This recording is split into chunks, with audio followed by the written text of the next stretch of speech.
Subscribe Chitutech and press the bell icon to never miss any video. के तपाईलाई कुनै पनि चाडपर्वमा आफ्नो साथीभाइ तथा आफ्नो परिवारलाई पठाउनको लागि शुभकामना कार्ड अर्थात् ई कार्ड चाहिएको छ? यदि चाहिएको छ भने यो भिडियो हेर्दै गर्नु होला। म तपाईलाई यो भिडियोमा विभिन्न चाडपर्वको अवसरमा शुभकामना कार्ड अर्थात् ई कार्ड कहाँबाट प्राप्त गर्ने भन्ने बारेमा जानकारी प्रदान गर्नेछु।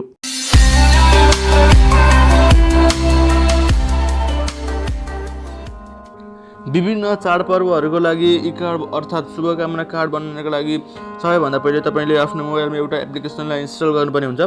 उक्त एप्लिकेसनलाई इन्स्टल गर्नको लागि सबैभन्दा पहिले तपाईले आफ्नो मोबाइलमा भएको प्ले स्टोरलाई ओपन गर्नुहोस्। मैले मेरो मोबाइलमा भएको प्ले स्टोरलाई ओपन गरेँ।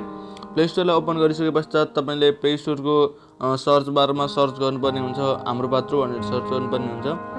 HAMRO हाम्रो PATRO पात्रो।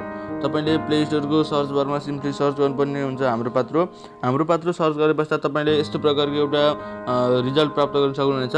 तपाईले यो एप्लिकेसनलाई आफ्नो मोबाइलमा इन्स्टल गर्नुपर्ने हुन्छ। यो एप्लिकेसनको बारेमा मैले अन्य भिडियोहरू पनि बनाएको छु, चेक गर्न सक्नुहुनेछ। म लिंक डिस्क्रिप्सनमा राखिदिनेछु।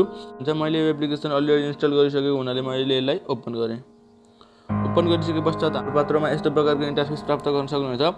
त्यस पश्चात तपाईले अब यसको राइट ह्यान्ड साइडको टपको कर्नरमा हेर्नुभयो भने तीनवटा सेता तिर्छा धर्काहरू प्राप्त गर्न सक्नुहुनेछ। तपाईले यहाँ क्लिक गर्नुपर्ने हुन्छ। मैले क्लिक गरेँ। क्लिक गरिसके पश्चात तपाईले यस्तो प्रकारले केही देख्न सक्नुहुनेछ। अब तपाईले यहाँ तल हेर्दै आउनुभयो भने तपाईले स्क्रिन देख्न सक्नुहुनेछ। यहाँ एउटा ई कार्ड्स भन्ने मेनु छ। तपाईले यसमा क्लिक गर्नुपर्ने हुन्छ। क्लिक गरिसके पश्चात यस्तो प्रकारले तपाईले देख्न सक्नुहुनेछ। यहाँ भर्खरै होली गयो। होलीको विभिन्न कार्डहरू यहाँ देखाएको छ। विभिन्न चाडपर्वको कार्डहरू हुन्छन्। यहाँ होलीको कार्डहरू ई कार्डहरू छन्। यहाँ शुभकामना कार्डहरू ग्याल्पो लोसारको छ, भ्यालेन्टाइन्स डेको छ, शिवरात्रि, सोनाम लोसार सबै चाडपर्वको हुन्छ। दसैँ, तिहारको छ, यमरी पुन्नी सबै चाडपर्वहरूको हुन्छ यहाँनिर। तपाईले यसलाई अब आफ्नो नाम पनि लेख्न सक्नुहुन्छ। तपाईले सिम्पली कुन मनपर्छ त्यसमा क्लिक गर्नुहोस्। मैले यसमा क्लिक गरेँ।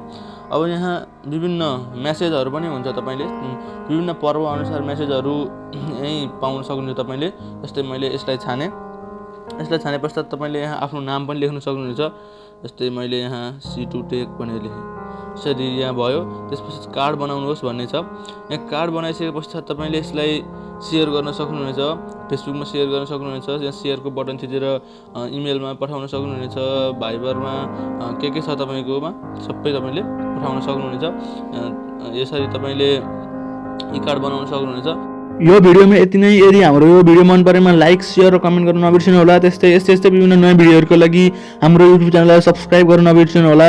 यो युट्युब च्यानलमा तपाईले नेपाली भाषामा यस्तै प्रकारका विभिन्न भिडियोहरू प्राप्त गर्न सक्नुहुनेछ।